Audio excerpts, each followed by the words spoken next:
Hello दोस्तों, welcome to my YouTube channel. दोस्तों आज मैं एमसीबी और आरसीसीबी के बारे में बताने वाला हूं कि एमसीबी आपकी कहां लगती है, आरसीसीबी कहां लगती है और क्यों लगाते हैं इसको।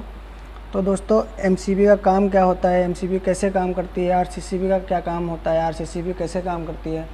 तो दोस्तों ये हमारे पास एमसीबी है, ये डबल पोल की है, सिंगल पोल की है, और ये हमारे पास आरसीसीबी है, ये 4 पोल की है। तो दोस्तों इनका क्या काम होता है और क्यों लगाते हैं, इसके बारे में हम आज जानते हैं और आना चाहिए या नहीं। दोस्तों ये एमसीबी है। दोस्तों इसको मिनिएचर सर्किट ब्रेकर बोलते हैं एमसीबी को। अब ये काम कैसे करती है और ट्रिप क्यों होती है। तो दोस्तों इसका 2 रीज़न होता है। इसमें फर्स्ट रीज़न होता है शॉर्ट सर्किट। अब ये शॉर्ट सर्किट क्या होता है, मान लीजिए आपका एमसीबी के बाद कहीं फेस या न्यूट्रल आपस में दोनों टच हो रहे हों तो एमसीबी आपकी ट्रिप हो जाएगी। तो दोस्तों इसका ट्रिप होने का फ़ायदा यही है कि आपके घर पे कोई भी उपकरण लगा होगा, अगर आपका फेस न्यूट्रल कहीं टच हो रहा है एमसीबी के बाद, तो आपकी एमसीबी ट्रिप होगी तो वो उपकरण आपका ख़राब नहीं होगा, जलेगा नहीं। तो इसका ये काम है। तो चलिए दोस्तों आप देखते हैं। तो दोस्तों दूसरा क्या है, इसका ओवरलोड। ओवरलोड क्या होता है। अब तो ओवरलोड दोस्तों वो होता है ज़रूरत से ज़्यादा लोड आप इस पे कनेक्ट करोगे तो ये ओवरलोड आएगा, ओवरलोड पे भी ट्रिप होगी। अब ओवरलोड कैसे में आएगा, जैसे मान लीजिए आपके घर पे 10 एम्पियर का लोड है, आपने 10 एम्पियर का लोड के हिसाब से ये एमसीबी लगाई होगी। मान लीजिए आपका कोई भी फ्रिज या कूलर या फिर एसी आपका कभी ज़्यादा एम्पियर लोड लेता है, जैसे कि अभी कोई दिक्कत आ गई फ्रिज या कूलर में, तो आपका जैसे 4 एम्पियर लेता है तो 6 एम्पियर लेने लगेगा, तो आपका एमसीबी फिर भी ट्रिप होगी, क्योंकि वो किसी भी कारण वो ज़्यादा एम्पियर लोड ले रहा है या फिर ख़राब हो रहा है या फिर कुछ भी, तो इसलिए वो फिर एमसीबी ट्रिप हो जाएगी। तो वो क्या है, ख़राब होने से बच जाएगा। तो ये ओवरलोड में ट्रिप होती है और शॉर्ट सर्किट में, 2 चीज़ें इसमें होती हैं। चलिए दोस्तों आप देखते हैं आरसीसीबी के बारे में। तो दोस्तों ये हमारे पास आरसीसीबी है।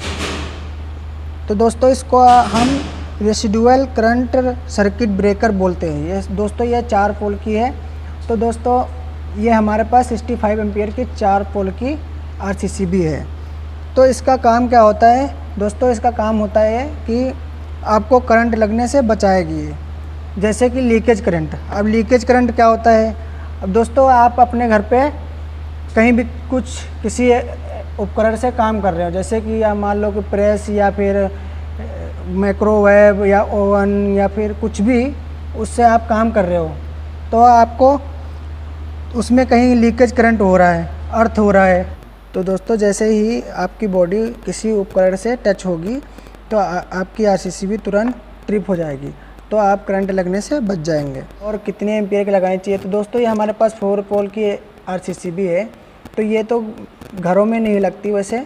अब हमारे पास दूसरी एक एमसीबी है, ये है 2 पोल की। तो ये तो ईएलसीबी है, ये सेम काम करती है जैसे आरसीसीबी और ईएलसीबी, दोनों का सेम काम होता है। ये भी करंट लगाने से बचाती है और दोनों का प्रोसेस एक ही होता है। तो आप ये लगा सकते हो डबल पोल की ही लगाते हैं, एक में फेस एक में न्यूट्रल, तो डबल पोल की लगाते हैं। तो दोस्तों आपको 30 मिली एम्पियर की लगानी है घर पे। 30 मिली एम्पियर के लगाओगे तो आपको ज़रा सा भी करंट लगेगा तो तुरंत ट्रिप हो जाएगी ये, तो आप करंट लगने से बच जाएंगे। अब ज़रा सा की मतलब क्या है, 0.03 मिली एम्पियर करंट अगर आपको लगता है तो तुरंत ये ट्रिप हो जाएगी, तो आप करंट लगने से बच जाएंगे। तो दोस्तों वीडियो अच्छी लगे तो like and subscribe and comment ज़रूर करना। Thank you so much.